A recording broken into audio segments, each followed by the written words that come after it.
യഹോവ ഇപ്രകാരം അരുളി ചെയ്യുന്നു, ഈ താഴ്വരയിൽ അനേകം കുഴികൾ വെട്ടുവിൻ. നിങ്ങൾ കാറ്റു കാണുകയില്ല, മഴയും കാണുകയില്ല.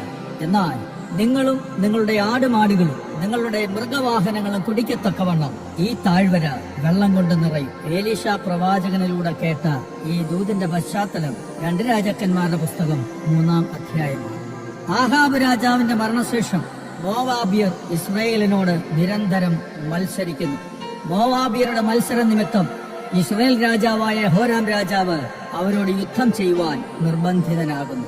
അങ്ങനെ ഇസ്രായേൽ രാജാവായ യഹോരാമിന്റെ അപേക്ഷ പ്രകാരം യഹൂദ രാജാവായ യഹോശാഫാത്തും ഏദോം രാജാവും കൂടെ മോവാബിയരോട് യുദ്ധത്തിന് പുറപ്പെടുന്നു.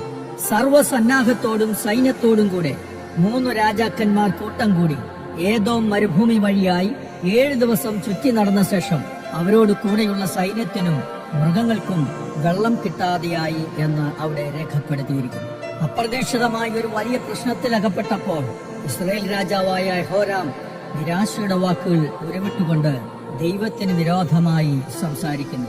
എന്നാൽ യഹൂദിയിലെ ഉത്തമനായ രാജാവായ യഹോശാഫാത്ത് അവിശ്വാസത്തിന്റെയോ നിരാശയുടെയോ വാക്കുകൾ പറയാതെ തങ്ങൾ നേരിടുന്ന പ്രശ്നത്തിനുള്ള പരിഹാരത്തിനായി താൻ ആശ്രയിക്കുന്ന ദൈവത്തിന്റെ മുഖത്തേക്ക് നോക്കുവാൻ ആഗ്രഹിക്കുന്നു.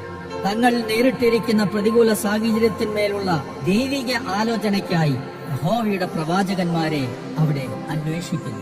തങ്ങൾക്ക് നേരിട്ടിരിക്കുന്ന ഈ പ്രതിസന്ധി ദൈവം അറിയുന്നുവെന്നും ആയതിനുള്ള പ്രതിവിധി ദൈവത്തിന്റെ പക്കൽ ഉണ്ടെന്നും ഉറച്ചു വിശ്വസിച്ച യഹോശാഫാത്തിന് ഏലിയാവിന്റെ കൈക്ക് വെള്ളമൊഴിച്ച ശാഫാത്തിന്റെ മകൻ ഏലീശ അവിടെ ഉണ്ടെന്ന് ഇസ്രായേൽ രാജാവിന്റെ ഭൃത്യന്മാരിൽ ഒരാളിലൂടെ അറിവ് കിട്ടുന്നു. ഏലീശയുടെ പക്കൽ യഹോവയുടെ അരുളപ്പാടുണ്ടെന്ന് തിരിച്ചറിഞ്ഞ യഹോശാഫാത്ത് ഉൾപ്പെടെ 3 രാജാക്കന്മാർ ഏലീശ പ്രവാചകന്റെ അടുത്ത് ചെന്നപ്പോൾ യഹൂദ രാജാവായ യഹോശാഫാത്തിന്റെ മുഖത്തെ ആദരിച്ചുകൊണ്ട് ഏലീശ പറഞ്ഞ ദൈവിക അരുളപ്പാടാണ് ആദ്യം നാം ഉദ്ധരിച്ചത്. ഈ താഴ്വരയിൽ അനേകം കുഴികൾ വെട്ടുവിൻ. നിങ്ങൾ കാറ്റു കാണുകയില്ല, മഴയും കാണുകയില്ല.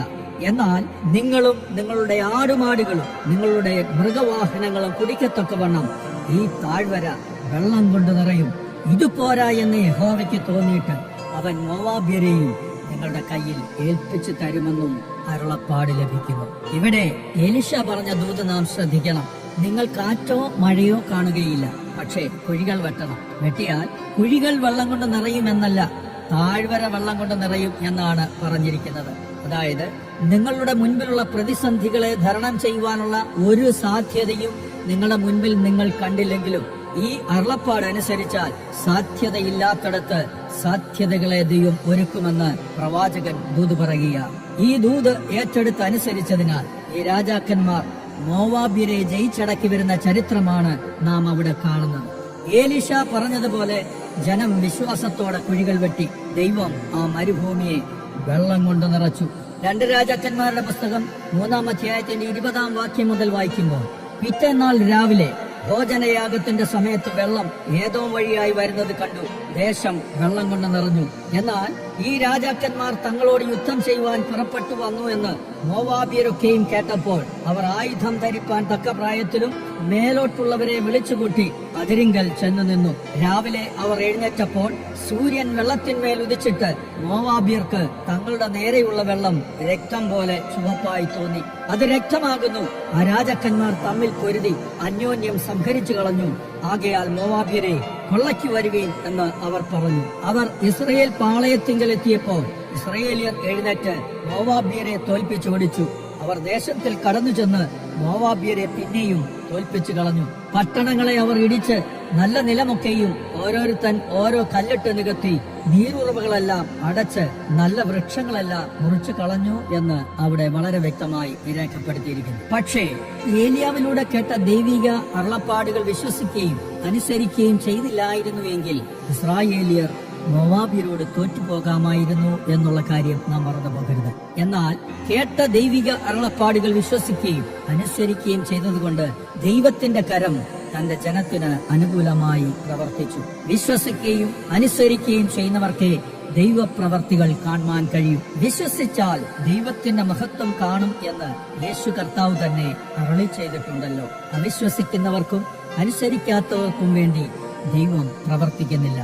ഈ 3 രാജാക്കന്മാരും കൂടി ഏലീശയുടെ അടുത്ത് ചെന്നത് വെള്ളം തീർന്നു പോയതിന്മേലുള്ള ദൈവിക ആലോചനയ്ക്കായിട്ടായിരുന്നെങ്കിലും അവർക്ക് വെള്ളവും കൂടാതെ ശത്രു രാജ്യത്തിന്മേൽ ജയവും ലഭിക്കുന്നു.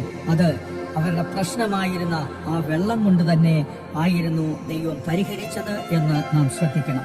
പ്രിയരെ, നാം ചില പ്രത്യേക കഷ്ടങ്ങളിൽ അകപ്പെടുമ്പോൾ മാനുഷിക സഹായം തേടും മുൻപേ ദൈവത്തിങ്കിലേക്ക് നോക്കാൻ തയ്യാറായാൽ ദൈവം നിങ്ങളെ കൈവിടുകയില്ല.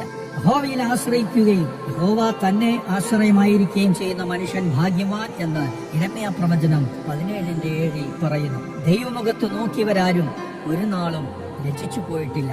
ഏതു വലിയ ശൂന്യതകളെയും ദൈവത്തിന് നിറയ്ക്കാൻ കഴിയും. നിങ്ങളുടെ പരാജയ ഭീതിയെ ദൈവത്തിന് ജയമാക്കാൻ കഴിയും. പ്രതീക്ഷകൾ നഷ്ടപ്പെട്ട വിഷയത്തിന്മേൽ ദൈവത്തിന് പ്രവർത്തിക്കാൻ കഴിയും.